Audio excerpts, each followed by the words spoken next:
नुकताच बाहेरून फिरून आलो. हॉलमध्ये येताच सौ अरुणाने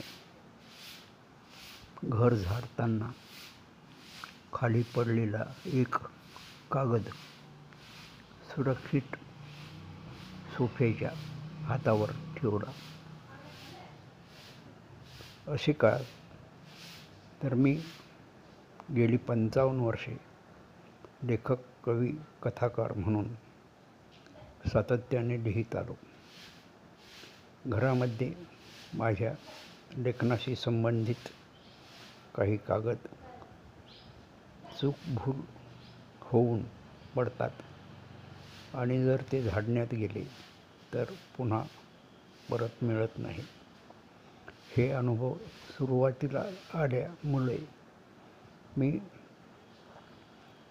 घरात सौ अरुणा यांना किंवा मुलांना त्या बाबतीत अलर्ट केले की माझा कुठलाही कागद पडलेला दिसला तर तो बाजूला ठेवा किंवा मला तो दाखवा, नंतर मग त्याचा काय उपयोग करायचा किंवा झाडण्यात जाऊ द्यायचा तसे करा. ही आता घरातल्या